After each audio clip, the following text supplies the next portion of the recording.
ಪ್ರಪ್ರಥಮವಾಗಿ ನಾನು ಅಭಿನಂದನೆಯನ್ನು ಹೇಳಲಿಕ್ಕೆ ಇಷ್ಟಪಡ್ತಾ ಇದ್ದೇನೆ. ಒಂದು ಯಕ್ಷಗಾನೀಯವಾದ ಆವರಣವನ್ನು ಇಲ್ಲಿ ಅತ್ಯದ್ಭುತವಾಗಿ 24 ತಾಸುಗಳ ಕಾಲ ನಿರ್ಮಿಸಿದಾರಲ್ವ, ಅದಕ್ಕೆ ಪ್ರೇಕ್ಷಕರ ಪರವಾಗಿ ಮನಸಾರೆ ಪ್ರಾಮಾಣಿಕವಾಗಿ ಕೃತಜ್ಞತೆಗಳನ್ನು ಅರ್ಪಿಸಲಿಕ್ಕೆ ಇಷ್ಟಪಡ್ತೇನೆ. ಉದ್ಘಾಟನಾ ಸಮಾರಂಭದಲ್ಲಿ ಶ್ರೀಯುತ ಶಂಭು ಹೆಗಡೆ ಅವರು ಹೇಳಿದ ಹಾಗೇನೆ ಮಾನಸಿಕ ವಿಹಾರದ ವಿಲಕ್ಷಣ ಸಂತೋಷ ಇಲ್ಲಿ ಸಿಗಲಿ ಅಂತ ಹೇಳಿದರು.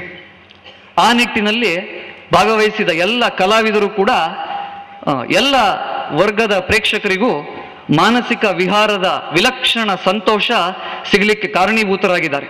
ಹಾಗಾಗಿ ಎಲ್ಲ ಕಲಾವಿದರಿಗೂ ಕೂಡ ಅತ್ಯಂತ ಸಮಾಧಾನದ ಮತ್ತು ಸಂತೋಷದ ಸಂಗತಿ ಅಂತ ಹೇಳಿದರೆ, ಹಿರಿಯರಾದ ನೆಬ್ಬೂರು ನಾರಾಯಣ ಭಾಗವತರು ಮತ್ತು ಚಿಟ್ಟಾಣಿ ರಾಮಚಂದ್ರ ಹೆಗಡೆಯವರು ಹೇಗೆ ಈ ಕಾಳಗೋತ್ಸವದಲ್ಲಿ ಭಾಗವಹಿಸಿದರೋ, ಹಾಗೆ 6 ವರ್ಷದ ಒಬ್ಬ ಹುಡುಗ ಆ ಕಿರಾತ ಪಡೆಯಲು ಕೂಡ ಇದ್ದು ನಮ್ಮನ್ನೆಲ್ಲ ರಂಜಿಸಿದನಲ್ವ, ಆ ಎಲ್ಲ ವಯೋಮಾನದ ಕಲಾವಿದರಿಗೆ ಮನಸಾರೆ ಪ್ರಾಮಾಣಿಕವಾಗಿ ಕೃತಜ್ಞತೆಗಳನ್ನು ಸಲ್ಲಿಸಲಿಕ್ಕೆ ಇಷ್ಟಪಡ್ತೇನೆ. ಹಾಗೆ ನನ್ನ ಎಲ್ಲ ಸಹೃದಯ ಪ್ರೇಕ್ಷಕ ಮಿತ್ರರು ಕೂಡ ಈ ರಂಜನೀಯ ಪ್ರಸಂಗಗಳನ್ನು ಅತ್ಯಂತ ಸಮಾಧಾನದಿಂದ ಮತ್ತು ಸಂತೋಷದಿಂದ ಅನುಭವಿಸಿದ್ದಾರೆ. ಎಲ್ಲ ಪ್ರೇಕ್ಷಕ ಸಮುದಾಯಕ್ಕೂ ಕೂಡ ಒಬ್ಬ ವಿನಯವಂತ ಯಕ್ಷಗಾನ ಪ್ರೇಕ್ಷಕನಾಗಿ ಮನಸಾರೆ ಕೃತಜ್ಞತೆಯನ್ನು ಸಲ್ಲಿಸಲಿಕ್ಕೆ ಇಷ್ಟಪಡ್ತೇನೆ. ವ್ಯವಸ್ಥೆಯನ್ನು ಗಟ್ಟಿ ಮಾಡಿ ನಮಗೆ ಬೆನ್ನೆಲುಬಾದ 3 ಮಹಾಪೋಷಕರನ್ನು ನಿಮ್ಮೆಲ್ಲರ ಮುಂದೆ ಸತ್ಕರಿಸುವುದು ನಿಮ್ಮೆಲ್ಲರ ಮತ್ತು ನಮ್ಮೆಲ್ಲರ ಕರ್ತವ್ಯ ಅಂತ ತಿಳಿದುಕೊಂಡಿದ್ದೇನೆ. ಮೊದಲನೇದಾಗಿ ಕರ್ನಾಟಕ ಬ್ಯಾಂಕ್ ಪ್ರಧಾನ ಕಚೇರಿ ಮಂಗಳೂರು, ಶಾಖೆ ಶಿವಮೊಗ್ಗ ಮತ್ತು ರೀಜನಲ್ ಕಚೇರಿಯ ಅಸಿಸ್ಟೆಂಟ್ ಜನರಲ್ ಮ್ಯಾನೇಜರ್ ಆದ ರಾಮಚಂದ್ರ ಭಟ್ ಅವರು ಬ್ಯಾಂಕಿನ ಪರವಾಗಿ ದಯವಿಟ್ಟು ವೇದಿಕೆಗೆ ಬರಬೇಕಂತ ಕೇಳ್ಕೊಳ್ತೇನೆ. ಅವನ್ನು ಸದಾ ನೆನಪಿಸುತ್ತೇವೆ.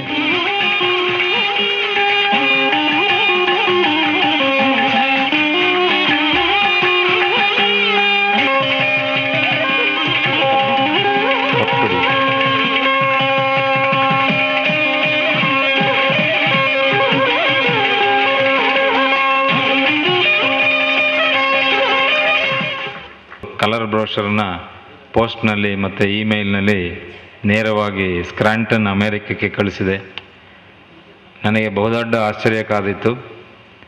ಯಾರೂ ನಿರೀಕ್ಷೆ ಮಾಡದೇ ಇರುವಂಥ ದೊಡ್ಡ ಮೊತ್ತವನ್ನು ಒಂದೇ ವಾರದಲ್ಲಿ ಕಳಿಸಿದ್ದಾರೆ.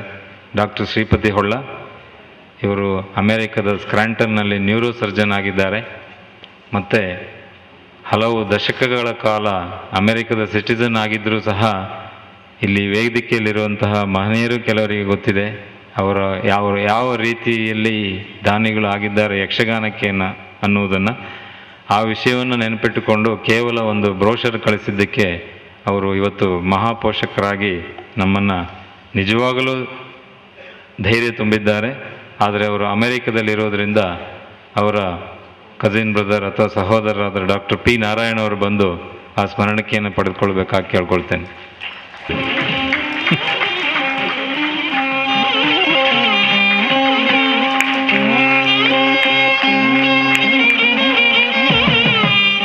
ಅಮೆರಿಕದಲ್ಲಿ ಕಳೆದ 50 ವರ್ಷಗಳಿಂದ ಪ್ರಾಕ್ಟೀಸ್ ಮಾಡ್ತಾ ಇದ್ರೂ ಅವರ ಮೆದುಳನ್ನು ಮಾತ್ರ ಅಲ್ಲಿ ತೊಗೊಂಡೋಗಿದ್ದಾರೆ. ಹೃದಯ ಇಲ್ಲೇ ಇದೆ.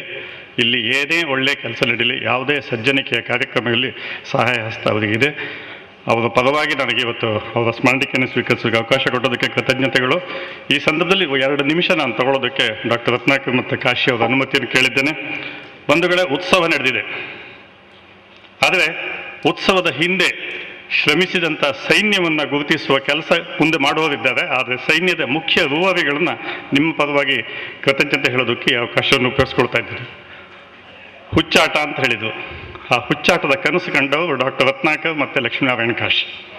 ಅವರಿಗೆ ನೀವೆಲ್ಲ ಎದ್ದು ನಿಂತು ಒಮ್ಮೆ ಸಂಪೂರ್ಣ ಕರತಾಡನದ ಮೂಲಕ ಅಭಿನಂದನೆಯನ್ನು ಹೇಳಬೇಕಂತ ಕೇಳ್ಕೊಳ್ತೇನೆ. ಅದರ ಪರವಾಗಿ ಸಣ್ಣ ಗೌರವವನ್ನು ಸಲ್ಲಿಸುವುದಕ್ಕೆ ಅವಕಾಶವನ್ನು ಉಪಯೋಗಿಸ್ಕೊಳ್ತಾ ಇದ್ದೇನೆ. ಮೊದಲು ಲಕ್ಷ್ಮೀನಾರಾಯಣ ಕಾಶಿ ಅವರಿಗೆ.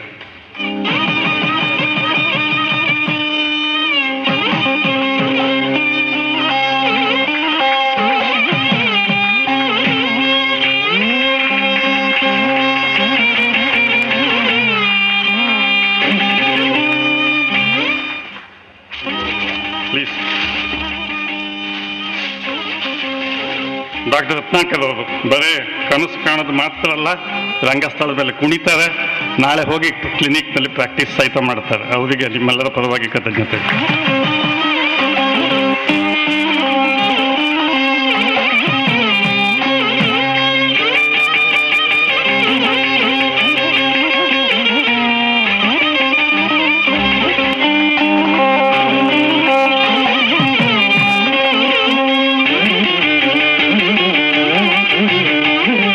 ಕುಮಾರ್ ಅವರು 2003ರಲ್ಲಿ ಇದು ಯಾವಾಗ ಕಲ್ಯಾಣೋತ್ಸವ ಆಯಿತೋ ಆ ದಿನದಿಂದ ಬಹುಶಃ ಇವತ್ತಿನವರೆಗೆ ಒಂದು 25 ಬಾರಿ ಅವರು ನನ್ನನ್ನು ಕೇಳಿರ್ಬೋದು ಅಥವಾ ಕಾಶಿಯನ್ನು ಕೇಳಿರ್ಬೋದು, ನೀವು ಯಾಕೆ ಮತ್ತೆ ಮಾಡೋದಿಲ್ಲ ಅಂತ. ನಮಗೆ ಕಾರಣ ಏನು ಹೇಳಲಿಕ್ಕೇನಿರಲಿಲ್ಲ, ಎಲ್ಲರಿಗೂ ತಿಳಿದಿದ್ದೆ ಇದನ್ನು ಪದೇ ಪದೇ ಮಾಡೋದು ಬಹಳ ಕಷ್ಟ ಅಂತ. ಆದರೆ ಈ ವರ್ಷ ಒಂದು ಮಾತು ಹೇಳಿದರು, ಡಾಕ್ಟ್ರೇ ನಾನು ಮುಂದಿನ ವರ್ಷ ಟ್ರಾನ್ಸ್ಫರ್ ಆದರೆ ನನಗೆ ಈ ಭಾಗ್ಯ ಮತ್ತೆ ಸಿಗುವುದಿಲ್ಲ, ದಯವಿಟ್ಟು ಒಮ್ಮೆ ಮಾಡಿ ಅಂತ. ಇದು ನಿಜವಾಗಿಯೂ ಅವರಿಗೆ ಅರ್ಪಿತವಾದಂಥ ಕಾಳಗೋತ್ಸವ. ಇವರ ಸನ್ಮಾನವನ್ನು ಕಾಶಿಯವರು ಮಾಡಬೇಕು ಅಂತ ಕೇಳ್ಕೊಳ್ತೇನೆ. ವಲಯವಾಗಿ ನಿರ್ಮಾಣ ಆಗಿದೆ ಅಂತ, ಅದಕ್ಕೆ ಉತ್ತರ ಅವರೇ. ಕಣ್ಣಾರೆ ಎಲ್ಲರೂ ನೋಡಿದ್ದಾರೆ, ಅನುಭವಿಸಿದ್ದಾರೆ. ಈ ವ್ಯಕ್ತಿಯ ಬಗ್ಗೆ ಯಾವ ಹೊಗಳಿಕೆ ಹೇಳಿದರೂ ಅದು ಕಡಿಮೆ ಆಗ್ತದೆ ಅಂತ ನನ್ನ ಅನುಭವ.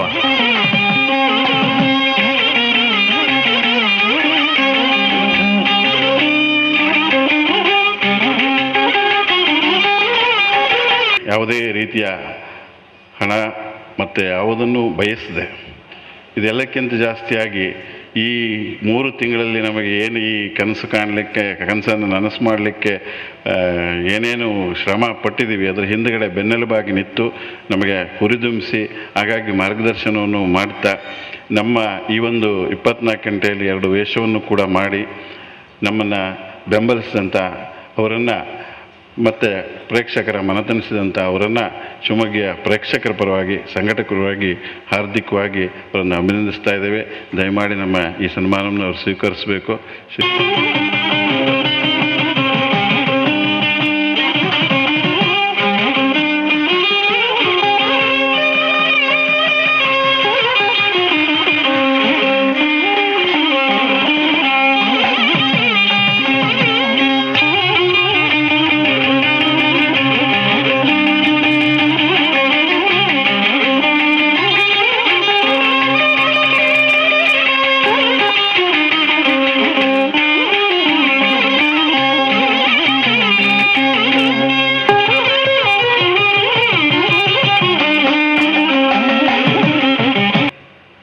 ಮಾನ್ಯ ಶಂಭು ಹೆಗಡೆ ಅವರು ಎಷ್ಟೋ ಸಲ ಹೇಳಿದ್ದುಂಟು, ಆ ಶಕ್ತಿ ಆ ಪುಣ್ಯಾತ್ಮನಿಗೆ ಎಲ್ಲಿಂದ ಬರುತ್ತೋ ಅಂತ.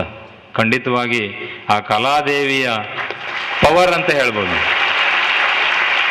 ನಿಜವಾಗಿ ಒಂದು ಕಲೆ ಒಬ್ಬರಿಗೆ ಒಲಿದ್ರೆ ಈ ವಯಸ್ಸಿನ ತನಕನೂ ಅದನ್ನು ಉಳಿಸ್ಕೊಂಡು ಹೋಗೋದು ಭಾಳ ಕಷ್ಟ.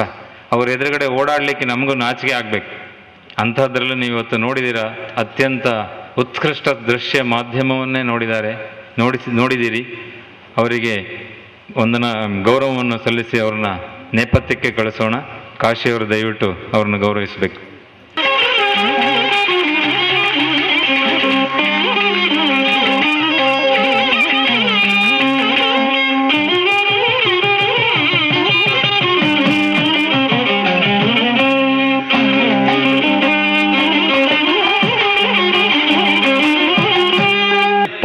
ತಾಸುಗಳಿಗೆ ನಮಸ್ಕಾರ ಮಾಡ್ತೇನೆ. ಇದು ವಿಶಿಷ್ಟವಾದ ಒಂದು ಕಾರ್ಯಕ್ರಮ. ನಾವು ತಿಳಿದುಕೊಳ್ತೇವೆ ಇದು ಕಾಳಗೋತ್ಸವ ಅಂತ.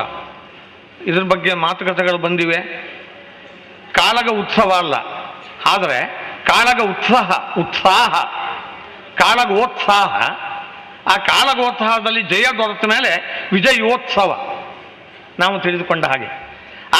ಆದರೆ ಇದು ಇಲ್ಲಿ ಬದಲಾಗ್ತದೆ. ಯಕ್ಷಗಾನದಂಥ ಒಂದು ಕಲಾ ಮಾಧ್ಯಮದ ಒಂದು ಪ್ರದರ್ಶನವನ್ನು 24 ತಾಸುಗಳ ಕಾಲ ಈ ಶಿವಮೊಗ್ಗದಂತಹ ಸ್ಥಳದಲ್ಲಿ ಒಂದು ರಂಗಮಂದಿರದಲ್ಲಿ ಮಾಡುವುದು ತೀರಾ ವಿಶೇಷವಾದ ಇದು. ಆದ್ದರಿಂದ ಇಲ್ಲಿ ಕಾಳಗೋತ್ಸಾಹ ಅಲ್ಲ, ಅದು ಈ ಕಾಳಗ ಪ್ರದರ್ಶನದ ಉತ್ಸವವೇ ಇದು.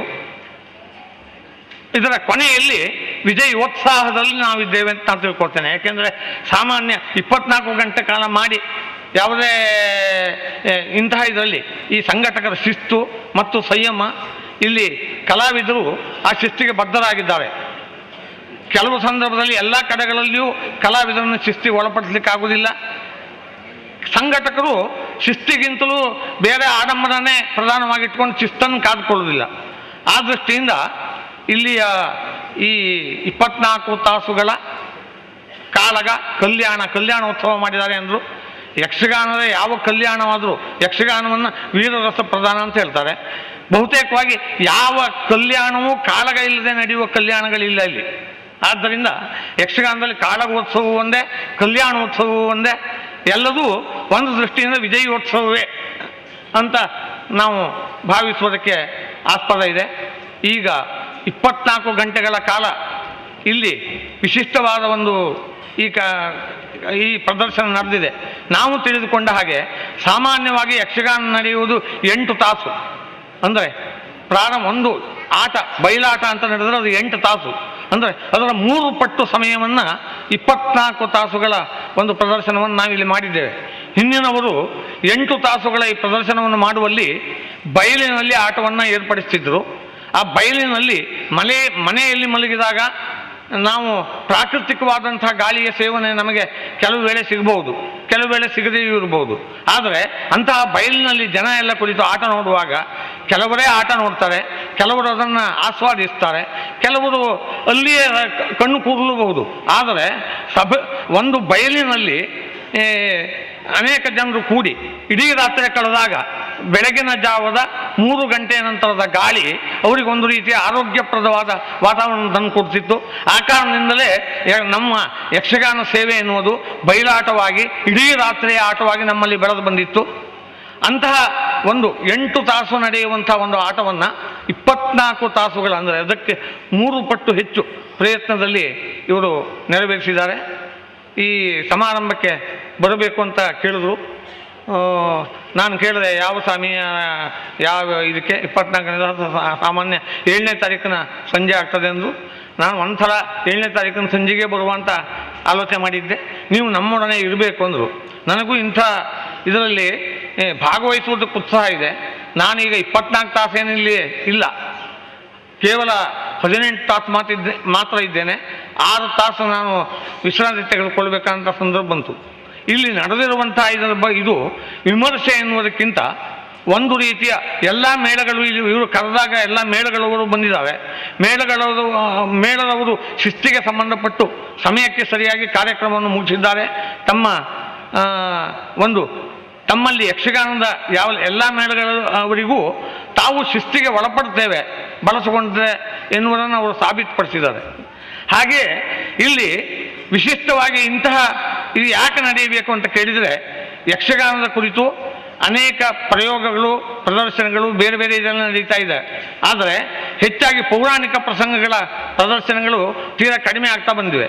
ಈಗ ಕಾಳಗೋತ್ಸವ ಅಂತ ಇಟ್ಕೊಂಡಾಗ ಇಲ್ಲಿ ಈ ಸಂದರ್ಭದಲ್ಲಿ ಎಲ್ಲ ಇಂಥ ಕಾಳಗೋತ್ಸವವನ್ನೇ ಯಕ್ಷಗಾನದಲ್ಲಿ ಸಾಮಾನ್ಯ 200ರಷ್ಟು ಕಾಳಗಗಳು ಸಿಗ್ಬೋದು. ಅಂದರೆ ಇನ್ನೂ ಕೆಲವು ವರ್ಷ ಮುಂದುವರಿಸುವಷ್ಟು ಕಾಳಗಗಳು ಯಕ್ಷಗಾನದಲ್ಲಿದ್ದಾವೆ. ಯಾಕೆ ನಾನು ಆಗ ಹೇಳಿದ ಹಾಗೆ ಇಲ್ಲಿ ಕಲ್ಯಾಣವೂ ಕಾಳಗವೇ. ಆದರೆ ಯಾವುದೇ ಆಧುನಿಕ ಕಥೆಗಳು ಬರಲಿಲ್ಲ. ಎಲ್ಲ ಪೌರಾಣಿಕ, ಅಂದರೆ ಬಹುಶಃ ರಾಮಾಯಣ, ಭಾಗವತ, ಈಗ ಭಾರತದ ಒಂದು ಭಾಗವಾದ ಜೈಮಿನಿ ಭಾರತ, ಹೀಗೆ ಕಥೆಗಳು ಬಂದಿವೆ. ಇಂತಹ ಕಥೆಗಳನ್ನು 3 ತಾಸು ಎಲ್ಲರೂ 24 ತಾಸು ನೋಡದೇ ಇದ್ದರೂ ಆಗಾಗ ಬಂದು ಇಲ್ಲಿ ಸಭೆ ತುಂಬಿದೆ. ಕೆಲವು ಸಲ ಒತ್ತಡವೂ ಆಗಿದೆ. ಅಲ್ಲಿ ಹೊರಗಿನ ಚಪ್ಪರದಲ್ಲಿ ಸ್ಕ್ರೀನ್ ಮೇಲೆ ಸಹ ಆಟವನ್ನು ನೋಡಿದ್ದಾರೆ. ಒಟ್ಟಾರೆ ಶಿವಮೊಗ್ಗದವರು ಒಂದೇ ಅಂತಲ್ಲ, ಬೇರೆ ಬೇರೆ ಕಡೆಯಿಂದ ಇಲ್ಲಿ ಪ್ರೇಕ್ಷಕರು ನೀವು ಬಂದಿದ್ದೀರಿ. ಇದು ಯಕ್ಷಗಾನಕ್ಕೆ ಒಂದು ರೀತಿಯ ಶುಭ ಸೂಚನೆ. ಇಂತಹ ಸಂಘಟನೆಗಳು ನಡೀತಾ ಇರಬೇಕು. ನಮ್ಮ ಯಕ್ಷಗಾನ ಕಲೆಯನ್ನು ನಾವು ಪ್ರೀತಿಸ್ತೇವೆ ಅಂತಾದರೆ ಇಂತಹ ಪ್ರದರ್ಶನಗಳು ದೊಡ್ಡದು ಬೇಕು. ಯಾಕೆಂದರೆ ನಮ್ಮಲ್ಲಿ ದೊಡ್ಡದಾಗಿ ಮಾಡಿದ ವಿನ ಯಾವುದೂ ಸುದ್ದಿ ಆಗುವುದಿಲ್ಲ. ಈಗ ಬರೇ ಗಣಪತಿ ಮಾಡಿದ್ರು ಎನ್ನುವುದು ಬೇರೆ, ದೊಡ್ಡ ಗಣಪತಿಯನ್ನು ಮಾಡಿದ್ದಾರೆ. 16 ಸಿಪ್ಪಿಗೂಡು ತೆಂಗಿನಕಾಯಿ ಹೊಟ್ಟೆ ಒಳಗೆ ಇಟ್ಟಿದ್ದಾರೆ ಎಂದು ದೊಡ್ಡ ಗೌಜ್ ಆಗ್ತದೆ. ಹಾಗೆ ಹೀಗೆ ಎಲ್ಲರೂ ನಮ್ಮಲ್ಲಿ ದೊಡ್ಡ ಪ್ರಮಾಣದಲ್ಲಿ ಮೆರವಣಿಗೆ ಉತ್ಸವ ಆಗ್ತದೆ. ದೇವರು ಪೂಜೆ ಮಾಡುವವರಿಗೆ ಉತ್ಸವ ಮೆರವಣಿಗೆ ಬೇಡ, ಭಕ್ತಿ ಸಾಕು. ಆದರೆ ಪಲ್ಲಕ್ಕಿ ಉತ್ಸವ, ಜಾತ್ರೆ ಇದೆಲ್ಲ ಆಗದೆ ಇದ್ದರೆ ನಾವು ಈ ಸಾಮೂಹಿಕವಾಗಿ ಒಂದು ಇದು ಈಗ ಭಜನೆ ದೊಡ್ಡ ದೊಡ್ಡ ಉತ್ಸವಗಳಲ್ಲಿ ನಾವು ಭಕ್ತಿಯ ಒಂದು ಭಾವದಲ್ಲಿ ಗುಂಗಿನಿಂದ ವ್ಯವಹಾರ ಮಾಡುವಾಗ ಒಂದು ರೀತಿಯ ಸಾಮೂಹಿಕ ಶಕ್ತಿ ಅನ್ನೋದು ಬೇಕಾಗ್ತದೆ. ಈಗ ಭಜನೆಯಲ್ಲಿ ಹಲವಾರು ಜನ ಕೂಡಿ ತಮ್ಮ ಆ ಭಾವನೆಯಲ್ಲಿ ರಾಗ ಇರಲಿ, ತಾಳ ತಪ್ಪಲಿ, ಏನೇ ಆಗಲಿ ಒಂದು ರೀತಿ ಉತ್ಸಾಹದಲ್ಲಿ ಧ್ವನಿಗೂಡಿಸ್ತಾರೆ.